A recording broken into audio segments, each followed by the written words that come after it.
कहानी की शुरुआत में हम ड्रासा नाम की एक शार्प शूटर को देखते हैं जो पिछले कई घंटों से एक टनल में छुपी हुई है। दरअसल वह यहाँ अपने शिकार का इंतजार कर रही होती है। ड्रासा को पास के एयरपोर्ट पर एक गवर्नमेंट अफसर को मारने का टास्क दिया गया था। कुछ ही देर बाद रनवे पर एक प्लेन लैंड करता है। ड्रासा को जैसे ही अपना शिकार नजर आया उसने उसे कई किलोमीटर दूर से एक ही शॉट में खत्म कर दिया। ड्रासा अपना ये काम इतनी बारीकी से अंजाम देती है कि वहाँ पर मौजूद गार्ड्स को पता ही नहीं चलता कि गोली किसने और कहाँ से चलाई। मिशन कंप्लीट करने के बाद ड्रासा अपनी माँ की कब्र पर जाती है जहाँ उसका फादर पहले से ही मौजूद होता है। यहाँ हमें ड्रासा के बारे में एक और बात मालूम होती है कि जब भी वह किसी को अपनी राइफल से मारती है तो उस बुलेट के कवर को अपने पास रख लेती है और फिर वह इन बुलेट कवर्स को अपने पिता को सौंप देती है। दरअसल ड्रासा एक कॉन्ट्रैक्ट किलर थी, यानी वह पैसों के लिए लोगों को मारा करती थी और अब तक कई लोगों को मार चुकी थी। इसे लोगों को मारना तो बिल्कुल अच्छा नहीं लगता था, लेकिन अब यह काम उसका पेशा बन चुका था। इसलिए ड्रासा उन बुलेट्स के कवर्स को अपने फादर को पकड़ा देती, जिससे उसका दुख थोड़ा कम हो जाता। ड्रासा अपने पिता को बताती है कि मुझे एक और नया प्रोजेक्ट मिला है जो पूरे 1 साल तक चलेगा। शायद इस दौरान मैं आपसे मिल नहीं पाऊंगी। जिस पर ड्रासा के फादर जवाब देते हैं, तुम हर साल आती हो और मुझे कुछ गोलियों के कवर पकड़ा देती हो, मगर अगले साल ऐसा नहीं होगा। मेरा कैंसर का लास्ट स्टेज चल रहा है, मेरे पास अब ज्यादा वक्त नहीं बचा और अगर आने वाले दिनों में मेरी मौत नहीं हुई तो मैं खुद 14 फरवरी वैलेंटाइंस डे पर अपनी जिंदगी खत्म कर लूंगा, क्योंकि अब मेरे पास जीने की कोई वजह नहीं है। तुम्हारी माँ भी मर चुकी है और तुम भी अपने काम के चलते साल में 1-2 बार मुझसे मिलने आती हो, इसलिए हो सकता है ये हमारी आखिरी मुलाकात हो। ये सुनकर ड्रासा की आंखें भर आती हैं। अब यहाँ सीन शिफ्ट होता है और हम देखते हैं इस कहानी के दूसरे लीड कैरेक्टर लेवाई को। लेवाई की जिंदगी बिल्कुल भी ठीक नहीं चल रही थी। उसे अक्सर भयानक सपने आते थे और नींद उसकी आंखों से कोसों दूर चली जाती थी। एक रात जब उसकी आंख बुरे सपने से खुलती है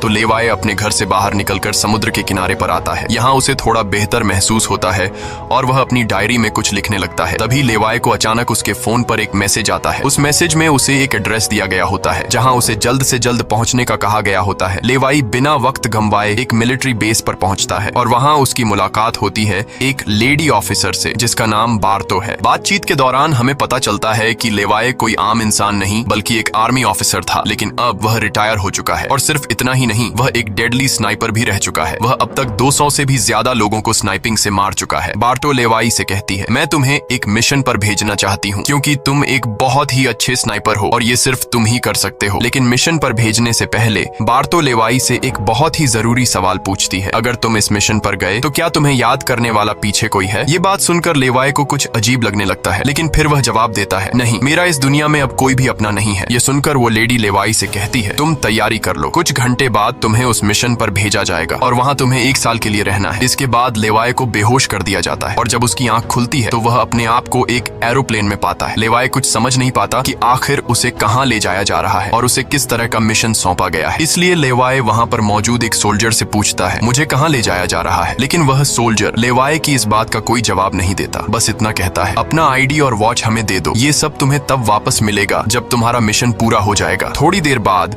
वो सोल्जर उसे बताता है, अब तुम्हारा प्लेन से उतरने का वक्त आ चुका है। कुछ ही मिनटों में हम नो फ्लाइंग जोन एरिया में एंटर करने वाले हैं। यहाँ से आगे जाने की हमें परमिशन नहीं है। बस वह सिर्फ इतना बताता है कि नीचे उतरने के बाद तुम्हें अकेले 32 किलोमीटर नॉर्थ की तरफ पैदल जाना होगा, तब तुम अपनी मिशन वाली जगह पर पहुंच जाओगे। लेकिन लेवाई के दिमाग में अब भी एक ही बात चल रही थी। वो फिर से उस सोल्जर से पूछता है, आखिर हम जा कहाँ रहे हैं? इस पर सोल्जर जवाब देता है, मुझे इस सवाल का जवाब देने का परमिशन नहीं है। मेरी वर्दी में एक माइक्रोफोन लगा हुआ है। अगर मैंने तुम्हें इस जगह के बारे में बताया तो मुझे नौकरी से निकाला जा सकता है या फिर मारा भी जा सकता है। यह बात सुनकर लेवाई के गले में सांसें अटक जाती हैं। इसके बाद उसे एक पैराशूट दिया जाता है और प्लेन का दरवाजा खुलते ही लेवाई कूद जाता है और सेफली लैंडिंग करता है। लेकिन असली गेम तो अब शुरू होता है। 32 किलोमीटर की दूरी उसे पैदल तय करनी थी। लेवाई को पैदल चलते चलते 2 दिन बीत जाते हैं और 2 दिनों का लंबा सफर तय करने के बाद फाइनली वो उस जगह पर पहुंच जाता है। वो देखता है कि ये एक बहुत ही सुनसान इलाका है जहां इंसान तो दूर बल्कि उससे परिंदे भी नहीं दिखाई देते। तभी उसकी मुलाकात जेडी नाम के एक आदमी से होती है। जेडी 1 साल तक यहाँ मिशन पर था, अब उसकी ड्यूटी खत्म हो चुकी है, इसलिए अब लेवाई उसकी जगह संभालेगा। जेडी लेवाई को एक वॉच टावर की तरफ ले जाता है। टावर के टॉप पर पहुंचने के बाद लेवाई को अब भी समझ नहीं आ रहा था कि उसे यहाँ क्या काम करना है। यही सवाल जब वो जेडी से पूछता है तो जेडी जवाब जवाब देता है, यहाँ एक बहुत ही गहरी खाई है जिसे गॉर्ज नाम दिया गया है। ये एक बहुत ही मिस्टीरियस और गहरी खाई है जिसके बॉटम तक आज तक कोई भी नहीं पहुंच पाया। तुम्हारा काम बहुत ही सिंपल है, तुम्हें इस खाई की पहरेदारी करनी है। इसके बाद वो लेवाई को यहाँ के स्ट्रिक्ट रूल्स बताता है। वह कहता है, तुम यहाँ से बाहर महीने में एक ही बार हेडक्वार्टर फोन कर सकते हो, चाहे कुछ भी हो जाए।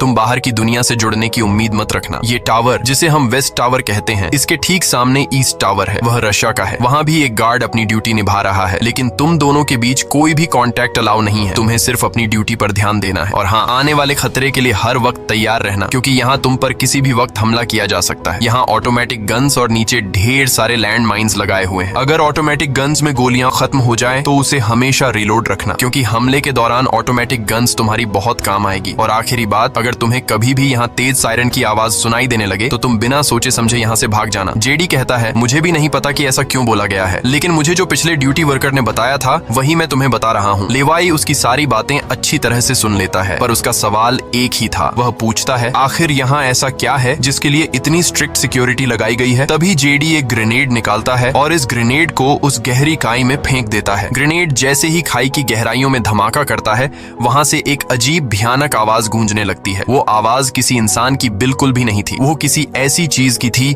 जो अंधेरे में छुपी थी। जेडी लेवाई की तरफ देखता है और कहता है, ये आवाज जो तुम सुन रहे हो, ये उन क्रीचर्स की है जिन्हें हम होलोमैन कहते हैं। ये क्रीचर्स इस घड़े के अंदर रहते हैं और तुम्हारी यहाँ पर ड्यूटी ये है कि इस घड़े के अंदर से किसी भी क्रीचर को बाहर निकलने नहीं देना है। कहा जाता है कि 1940 में यूएस आर्मी के 2400 आर्मी सोल्जर्स को इस गड्ढे के अंदर भेजा गया था, ताकि यह सोल्जर्स उस गड्ढे के अंदर मौजूद सभी क्रीचर्स को खत्म कर सकें। लेकिन आज तक उनमें से एक भी जिंदा सोल्जर वापस लौट कर नहीं आया। और अब जेडी लेवाई को पूरी इंफॉर्मेशन, हर एक चीज का बताकर घर वापस जाने की तैयारी करने लगा, क्योंकि उसने यहाँ 1 साल की ड्यूटी पूरी कर दी। अब लेवाई को यहाँ 1 साल तक ड्यूटी देनी थी। जेडी लेवाई को अलविदा कहकर यहाँ से निकल पड़ता है। वह बहुत खुश था क्योंकि 1 साल बाद वह घर जाने वाला था, लेकिन उसे पता नहीं था कि आगे उसके साथ कुछ ऐसा होने वाला है जिसके बारे में सोचने से भी डर लगता है। लोकेशन पर पहुंचने के बाद जेडी जैसे ही स्मोक करता है, तब एक हेलीकॉप्टर उसे लेने के लिए आता है। वह हेलीकॉप्टर उसके लिए रस्सी नीचे फेंकता है और जेडी इस रस्सी के जरिए ऊपर हेलीकॉप्टर में चढ़ने लगता है। हेलीकॉप्टर में बैठा एक सोल्जर पहले जेडी की आइडेंटिटी कंफर्म करता है। जेडी जब उसे अपनी पूरी इंफॉर्मेशन देता है तो हेलीकॉप्टर में बैठा वो सोल्जर पहले जेडी को शूट करता है और उसके बाद उसकी रस्सी काटकर उसे नीचे गिरा देता है। अब यहाँ एक बात तो साफ हो चुकी थी कि जो इस जगह आता है वो यहाँ से कभी लौट नहीं पाता। इसके बाद हमें अगले दिन का सीन दिखाया जाता है। लेवाई अपने काम को निभाने लगता है। सबसे पहले वो यहाँ की कुछ रिपोर्ट्स चेक करता है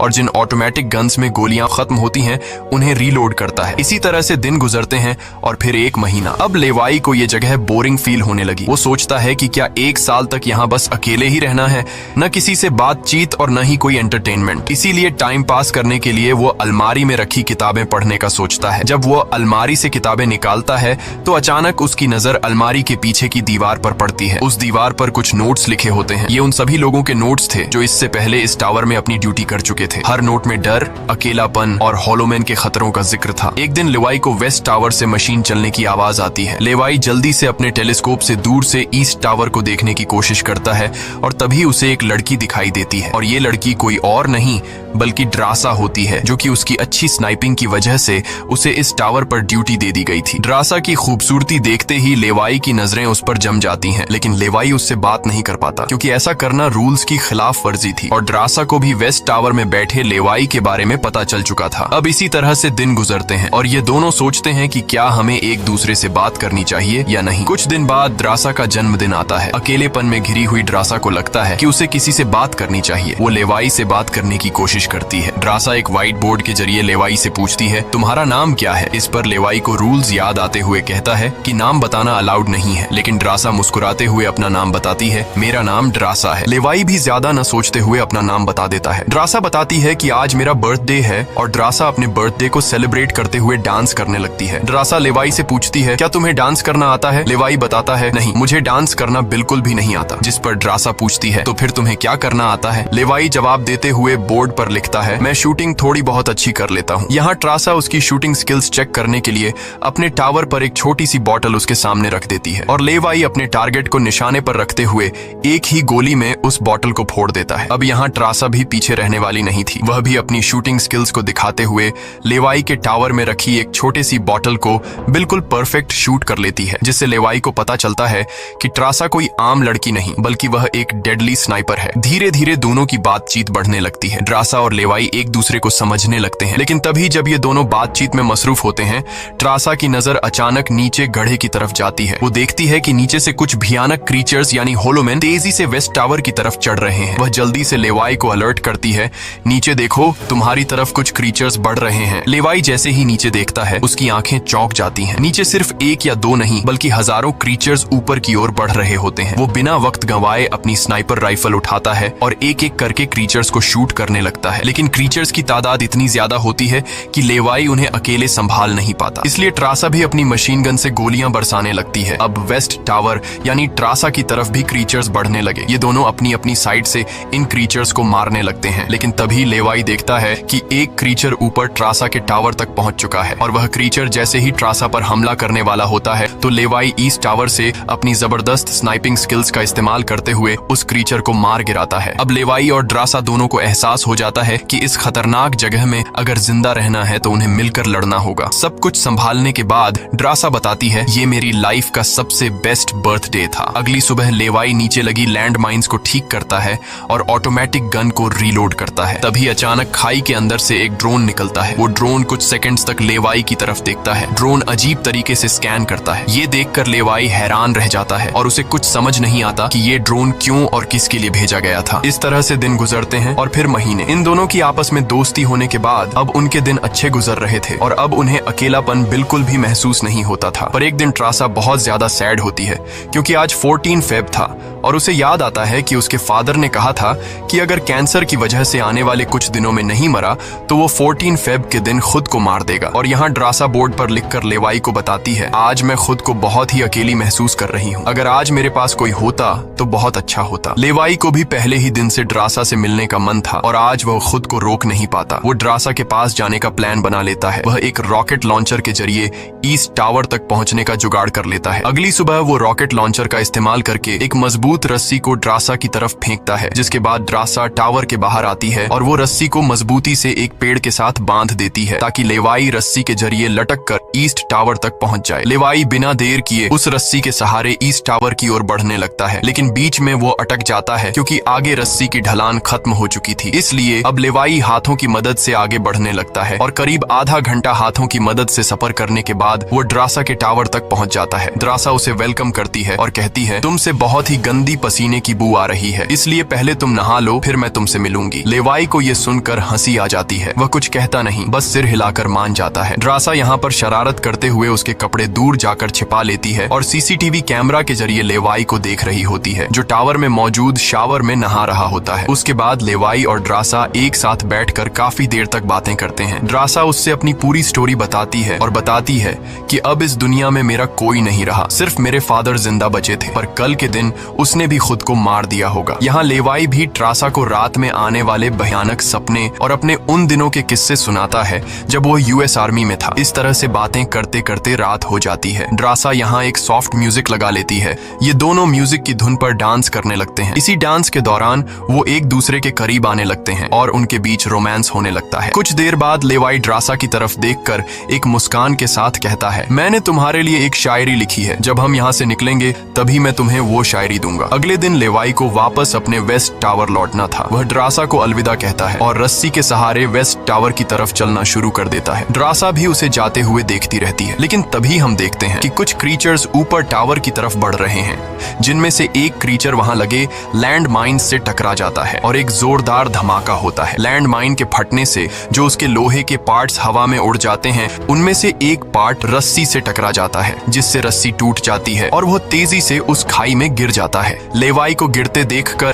ट्रासा बिना सोचे समझे अपना पैराशूट उठाकर वह भी उस खाई में कूद जाती है। खाई की गहराई में गिरने के बाद ट्रासा पानी की तेज बहाव वाली नदी में बहने लगती है। वह किसी तरह करके नदी से बाहर निकलकर किनारे तक पहुंच जाती है। दूसरी तरफ लेवाई की किस्मत अच्छी होती है कि वो एक बड़े से पेड़ पेड़ पर गिरकर लटक चुका था। इतनी ऊंचाई से गिरने के बाद उसे चोटें तो काफी सारी आ जाती हैं, पर उसकी जान बच जाती है। जैसे ही उसकी आंखें खुलती हैं, वो देखता है कि एक बड़ा कीड़ा उस पर हमला करने के लिए बढ़ रहा है। वो खुद को बचाने की कोशिश करता है, पर तभी पेड़ की लकड़ी टूट जाती है और लेवाई नीचे पेड़ की जड़ों पर गिर जाता है। नीचे गिरते ही पेड़ की जड़ों ने उसे अपनी गिरफ्त में लेने लगती है और लेवाई को जकड़ लेती है। उससे पहले कि ये जड़ें लेवाई को मार देती, वहाँ ट्रासा पहुंच जाती है। वो जल्दी से चाकू निकालकर इन जड़ों को काटने लग जाती है, जिससे लेवाई आजाद हो जाता है। इसके बाद लेवाई और ट्रासा चारों ओर देखने लगते हैं। हर तरफ सन्नाटा और डर का माहौल छाया होता है। तभी अचानक पेड़ों की आड़ से कुछ क्रीचर्स निकलकर उन पर हमला कर देते हैं। यहाँ उनके बीच एक बड़ी फाइट होने लगती है। लेवाई अपनी बंदूक संभालता है और पहली गोली सीधे एक क्रीचर के सर में मारता है। एक के बाद एक दोनों ने मिलकर दोनों क्रीचर्स को खत्म कर दिया। यहाँ लेवाई की नजर क्रीचर की डेड बॉडी पर पड़ती है। वह देखता है कि क्रीचर ने वही आर्मी वर्दी पहन रखी थी जो किसी जमाने में अमेरिकन सोल्जर्स की होती थी। ये देखकर लेवाई के रोंगटे खड़े हो जाते हैं। तभी उसे जेडी की वो बातें याद आती हैं जब उन्होंने बताया था कि 1940 में 2400 सोल्जर्स के एक बड़े ग्रुप को इस खाई में भेजा गया था और वो सैनिक कभी वापस नहीं लौटे थे। उसके बाद लेवाई और ट्रासा एक अजीब भयानक सी जगह पर पहुंच जाते हैं। यहाँ का मंजर किसी बुरे सपने जैसा था। हर तरफ इंसानों के सड़े गले शरीर पड़े थे और सबसे अजीब बात यह थी कि इन शरीरों के अंदर से पेड़ पौधे उग आए थे। ऐसा लग रहा था जैसे कोई जानलेवा वायरस ने इस जगह को अपनी गिरफ्त में ले लिया हो। तभी अचानक पेड़ों के बीच से कुछ हलचल होती है। लेवाई और ट्रासा समझ जाते हैं कि क्रीचर्स एक बार फिर उनका पीछा कर रहे हैं। डर के मारे यह दोनों तेजी से भागने लगते हैं और एक टूटी फूटी चर्च में घुस जाते हैं। दरवाजा बंद करने के बाद सामने उन्हें एक अजीब सा नजारा दिखता है। हर तरफ इंसानों की लाशें पड़ी हुई थीं। उनकी हालत देखकर ऐसा लग रहा था जैसे उन्होंने खुद अपनी जान ले ली हो ताकि इस वायरस से बच सकें। अचानक एक बड़ी मकड़ी ट्रासा के ऊपर कूद पड़ती है और ढेर सारी और भी मकड़ियां निकल आती हैं। ये मकड़ियां साइज में काफी बड़ी होती हैं। जैसे ही स्पाइडर उन पर हमला करता है, लेवाई और ट्रासा मिलकर उसे खत्म कर देते हैं। दूसरी तरफ चर्च का दरवाजा वो क्रीचर तोड़कर अंदर आ जाते हैं। लेवाई और ट्रासा अपनी जान बचाने के लिए उन पर फायरिंग शुरू कर देते हैं और जैसे तैसे करके उनसे अपनी जान छुड़ाकर चर्च से बाहर निकल आते हैं। तभी लेवाई की नजर सामने पहाड़ में बनी एक पुरानी सुरंग पर पड़ती है। वह दोनों फौरन उस सुरंग के अंदर घुस जाते हैं। अंदर जाकर उन्हें पता लगता है कि असल में यह एक पुरानी लैब है। यहाँ हर जगह टूटी फूटी कांच, मशीन्स और पुराने जंग लगे हुए कंटेनर्स पड़े थे। यहाँ लेवाई को एक पुराना डीवीडी कैसेट मिलता है। लेवाई डीवीडी को प्ले करता है और स्क्रीन पर एक लड़की नजर आती है। वह लड़की कहती है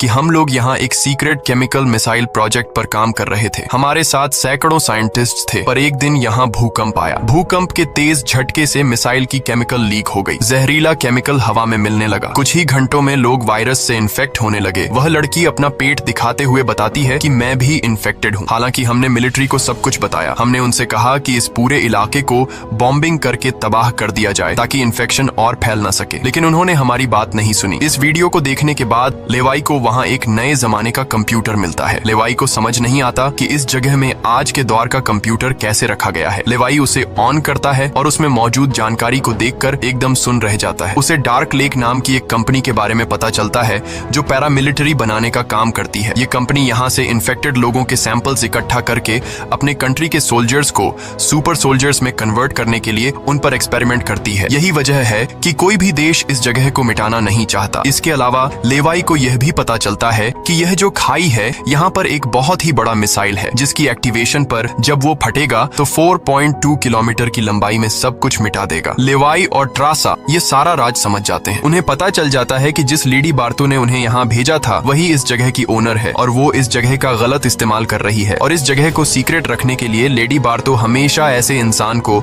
यहाँ पर ड्यूटी के लिए चुनती थी जिसका पीछे कोई पूछने वाला नहीं हो, और उस इंसान को यहाँ साल भर ड्यूटी करने के बाद मार दिया जाता, जिस तरह से जेडी को मार दिया गया था ताकि वो बाहर आकर दुनिया को इस जगह के बारे में नहीं बता सके। ये सब जानने के बाद जैसे ही ये दोनों वहाँ से निकलते हैं, तभी एक घुड़सवार क्रीचर ट्रासा को रस्सी से जकड़कर अपने साथ ले जाता है। लेवाई ट्रासा की तलाश में यहाँ वहाँ भटकता है, लेकिन उसे ट्रासा कहीं दिखाई नहीं दे रही थी। तभी लेवाई एक ऐसी जगह पर पहुँचता है जहाँ एक बड़ी मिसाइल रखी हुई थी। ये वही मिसाइल थी जिसके बारे में डार्क लेक कंपनी के कंप्यूटर से लेवाई को जानकारी मिली थी। लेवाई को सब कुछ साफ समझ आ चुका था। असल में वॉच टावर में पहले रह चुके लोग जब यह कहते थे कि अगर सायरन की आवाज सुनाई दे तो जितनी जल्दी हो सके यहाँ से भाग जाना चाहिए, वो दरअसल इस मिसाइल की ही बात कर रहे थे। दूसरी तरफ ट्रासा अब उस क्रीचर के कब्जे में थी। ट्रासा खुद को छुड़ाने की कोशिश करती है और जैसे तैसे करके वो खुद को छुड़ा लेती है। आजाद होते ही ट्रासा और क्रीचर के बीच फाइट छिड़ जाती है। लेवाई भी ट्रासा को ढूंढते ढूंढते वहां पहुंच जाता है और वह भी फौरन क्रीचर पर हमला कर देता है और ये दोनों मिलकर उसे आग लगाकर जला देते हैं। और अब बारी आती है इन लोगों की यहाँ से निकलने की, मगर आगे का रास्ता और भी ज्यादा मुश्किल था। जैसे ही लेवाई और ट्रासा आगे बढ़ते हैं, सामने एक खतरनाक इलाका आता है जहाँ से निकलना एक बहुत ही बड़ा चैलेंज था। यहाँ इंसान और पौधे आपस में पूरी तरह से जुड़े हुए थे, जैसे कि वह किसी खतरनाक एक्सपेरिमेंट का नतीजा हो। खैर, ये लोग हर कदम को संभाल कर रखते हुए आगे बढ़ते हैं कि तभी ट्रासा का पैर फिसल जाता है, जिससे ये पौधे एक्टिवेट हो जाते हैं। वो ट्रासा को जकड़ लेते हैं, लेकिन यहाँ लेवाई हिम्मत दिखाते हुए आगे बढ़ता है और अपनी पूरी ताकत से ट्रासा को छुड़ा लेता है। वह बॉम्ब का इस्तेमाल करके वहां के पूरे प्लांट सिस्टम को उड़ा देता है। लेवाई ट्रासा को लेकर वहां से बाहर निकल आता है। थोड़ा सा आगे चलने के बाद उन्हें एक गैराज नजर आता है जहां पर एक गाड़ी खड़ी होती है। ये दोनों जल्दी से उस गाड़ी में बैठ जाते हैं और उस जगह से निकलने की कोशिश करने लगते हैं। आखिरकार कुछ दूरी तय करने के बाद उन्हें एक रस्सी नजर आती है जो ऊपर वॉच टावर तक जाती थी, लेकिन अब वो क्रीचर्स भी उनका पीछा करते हुए वहां तक पहुंच चुके थे। अब यहाँ रस्सी को हाथों से पकड़कर ये लोग अगर ऊपर चढ़ते तो ये क्रीचर्स इन्हें मार देते। इसलिए लेवाई समझदारी से काम लेते हुए जीप को रस्सी से बांधकर ऊपर चढ़ने लगते हैं। ये लोग जीप को इसलिए रस्सी से बांध लेते हैं ताकि ये दोनों जीप में बैठकर उनके हाथ क्रीचर्स के साथ लड़ने के लिए फ्री हों। वो क्रीचर्स उन पर हमला करते हैं और यहाँ उनके बीच एक बड़ी फाइट होती है, लेकिन वो क्रीचर्स तादाद में काफी ज्यादा थे, इसलिए वो इन पर भारी पड़ रहे थे। यहाँ लेवाई के दिमाग में एक आइडिया आता है। वह जीप की पेट्रोल टैंक इन क्रीचर्स पर लीक कर देता है, जिससे निकलने वाले तेल को आग लगाकर उन सभी क्रीचर्स को जला देता है और आखिर में ये लोग उस जीप की रस्सी काटकर उसे नीचे छोड़ देते हैं, जिससे वो सभी क्रीचर्स मारे जाते हैं। इस तरह से ये लोग फाइनली ऊपर चढ़ने में कामयाब हो जाते हैं। अब इन दोनों को पता चल चुका था कि अगर ये दोनों यहाँ साल भर ड्यूटी कर भी लें तब भी आखिर में इन दोनों को मार दिया जाएगा। इसीलिए अब ये दोनों एक बड़ा फैसला करते हैं कि अब वो इस जगह की रक्षा नहीं करेंगे बल्कि इस जगह को तबाह कर देंगे, ताकि इनकी तरह कोई दूसरा सोल्जर यहाँ पर न फंस सके और इस जगह का गलत इस्तेमाल बंद हो जाए। ये सब करने के बाद ये दोनों यहाँ से दूर जाकर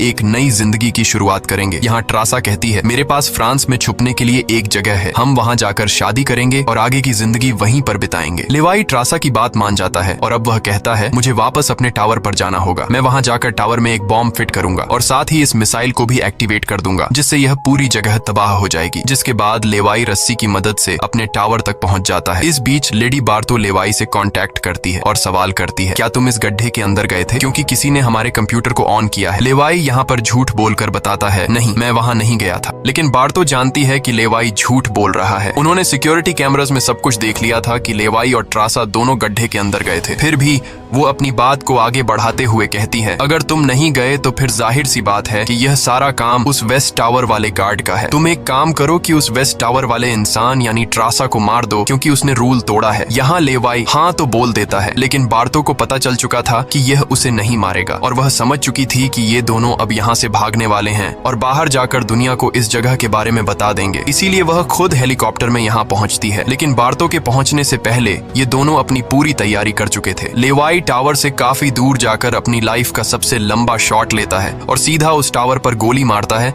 जो सीधा नीचे मिसाइल से कनेक्ट था, जिससे एक तेज सायरन बजने लगता है। अब उनके पास टाइम कम था। ये दोनों तेजी से भागने लगते हैं क्योंकि जब मिसाइल फटेगी तो वह 4.2 किलोमीटर के एरिया को तबाह कर देगी। लेवाई और ट्रासा दोनों पूरी ताकत से जंगल की ओर भागने लगते हैं। ट्रासा अपनी जान बचाते हुए उस जगह से काफी दूर निकल जाती है, लेकिन लेवाई के पैर में चोट आई थी जिससे वह तेज नहीं भाग सकता था। दूसरी तरफ बार्तो को भी यह समझ आ चुका था कि जल्द ही मिसाइल ब्लास्ट होने वाला है। ठीक इसी वक्त मिसाइल एक्टिवेट हो जाती है और एक बहुत ही बड़ा धमाका होता है जिससे पूरी खाई तबाह होने लगती है। यह ब्लास्ट इतना भयानक था कि उसके लपटने और झटके दूर तक फैल गए, जिसमें बार्तो का हेलीकॉप्टर भी उस धमाके की चपेट में आ जाता है और वह वहीं मारी जाती है। ट्रासा ने तो 4.2 किलोमीटर का फासला तय कर लिया था, लेकिन लेवाई उस धमाके की लपेट में आ जाता है और धमाके से आने वाली तेज हवा उसे पानी में गिरा देती है। दूसरी तरफ खाई में सभी क्रीचर्स मारे जाते हैं। अब सिर्फ ट्रासा उस धमाके में जिंदा बच गई थी और वह एक ऊंची जगह पर खड़ी होकर लेवाई का इंतजार करने लगी। इंतजार करते करते रात हो जाती है, लेकिन लेवाई का कोई अता पता नहीं चलता। वो समझ जाती है कि अब लेवाई जिंदा नहीं रहा, जिसके बाद कहानी यहाँ से कुछ महीने आगे शिफ्ट होती है। ट्रासा लेवाई की लिखी हुई कविता को पढ़ती है। हर एक शब्द में उसे लेवाई की यादें महसूस होती हैं। आंखों में आंसू लिए वो अपने दिल को संभालने की कोशिश करती है। अब ट्रासा एक नई जिंदगी की शुरुआत करते हुए हुए फ्रांस के एक होटल में वेट्रेस की जॉब करने लगती है। लेकिन फिर अचानक एक दिन ट्रासा के सामने लेवाई आकर खड़ा हो जाता है। वह जिंदा था। लेवाई को देखकर ट्रासा की आंखें खुली की खुली रह जाती हैं। वह खुशी के मारे दौड़कर लेवाई को गले लगाती है और इसी के साथ यह कहानी खत्म हो जाती है। अगर वीडियो आपको अच्छी लगी हो तो हमारे चैनल को सब्सक्राइब और वीडियो को लाइक जरूर कीजिएगा।